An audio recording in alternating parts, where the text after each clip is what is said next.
Hello বন্ধুরা, কেমন আছেন আপনারা? আশা করি ভালো আছেন। ভালো লাগা ভালোবাসা থেকে এই চ্যানেলটির পথ চলা। যেহেতু আজকে সবাই রিকোয়েস্টের ভিডিওটি করছি, অনেক ভাই আমাদেরকে রিকোয়েস্ট করেছিল, সেটা হলো যে ইউনিফর্মটা কেন একটা কোম্পানি বা ফ্যাক্টরির জন্য জরুরি। ইউনিফর্মটা আইডেন্টিফিকেশনের জন্য খুবই একটা জরুরি বিষয়। নেভি বলেন, আর্মি বলেন বা ডিফেন্স বলেন, তারাও একটা নির্দিষ্ট পোশাক পরিধান করে। যখনই কোনো ব্যক্তি পোশাক পরিধান করবে সেই ক্ষেত্রে ক্ষেত্রে বলিয়ান হয়ে উঠবে ওই সার্ভিসটা প্রদান করার জন্য। তার মেন্টালিটি এবং তার ভিতরে যে মনুষ্যত্ব রয়ে গেছে সেটা সম্পূর্ণভাবে কাজ করার জন্য এই ইউনিফর্মটা খুবই প্রয়োজন। এখন আসেন সিভিল ডিভিশনে যারা আছে, সিভিলরা কেন এই ইউনিফর্মগুলো ইউজ করে? সিভিলের ক্ষেত্র একটা নির্দিষ্ট কোঠা, একটা নির্দিষ্ট কালারের ইউনিফর্ম দিয়ে থাকে। সেক্ষেত্রে সেই ওই পোস্টের জন্য মেন্টালি যাতে প্রিপারেশন থাকে যে আমি এই পোস্টের জন্য ডিটেলস। যেমন ইলেকট্রিশিয়ান যখন তার ইউনিফর্ম পরে থাকে, সে ইলেকট্রিশিয়ানের ইউনিফর্মের সাথে কিছু টুলস ব্যবহার করার জন্য বা কিছু টুলস রাখার জন্য সেই ইউনিফর্মে তৈরি করা থাকে বিভিন্ন ধরনের পকেট। সেই পকেটে সে বিভিন্ন ধরনের টেস্টার থেকে শুরু করে নানান ইকুইপমেন্ট ওখানে রাখা সম্ভব হয়।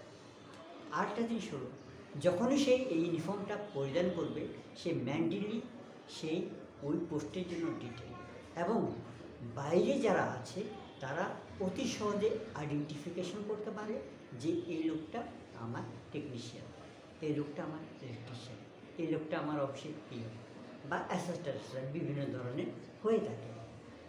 এই ইউনিফর্মটা যদি না থাকে, যেমন আইডেন্টিফিকেশন করা যায় না, এবং যিনি সার্ভিসটা দিচ্ছেন তার মেন্টালিটি ওই ধরনের তৈরি হয় না।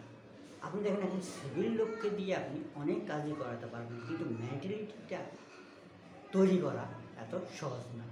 যার কারণে যেই পরিপ্রেক্ষিতে এই ইউনিফর্মের সিস্টেমটা চালু করা হয়েছে।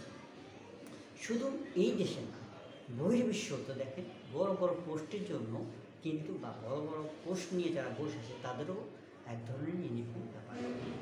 যেমন বিভিন্ন ধরনের শপিং মল রয়ে গেছে, এই শপিং মলগুলোতে আপনি যেমন সিকিউরিটি ব্যবস্থা থাকে, সেই সিকিউরিটি ব্যাপারটা তারা নির্দিষ্ট একটি কালার করে বা নির্দিষ্ট পজিশন নিয়ে তাদেরকে এই ইউনিফর্মগুলো দিয়ে থাকে।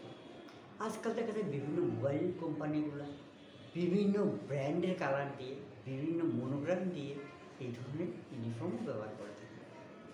ওই ইউনিফর্মটা দেওয়ার উদ্দেশ্যটা হলো যে তাকে মেন্টালিটি তৈরি করা যে সে এই পোস্টটা হোল্ড করছে। ইউনিফর্ম সম্পর্কিত অনেকগুলো ভিডিও রয়ে গেছে, বা ইউনিফর্ম কীভাবে তৈরি করতে হবে, ইউনিফর্ম কোডটা কোথা থেকে আসে, ইউনিফর্ম কালারটা কেন করা হয়েছে, বা একটা কালার সাথে আরেকটা কালার কেন ম্যাচ করা যাবে না, এই বিষয়ে অনেকগুলো ভিডিও রয়ে গেছে। আশা করি আপনারা দেখবেন। যদি তারপরও আপনাদের কোনো কমেন্টস থাকে অবশ্যই কমেন্ট বক্সে জানাবেন। যারা লাইক করেছেন, যারা সাবস্ক্রাইব করেছেন তাদেরকে ধন্যবাদ। আজ এ পর্যন্ত, পরবর্তী কোনো ভিডিওতে দেখা হবে।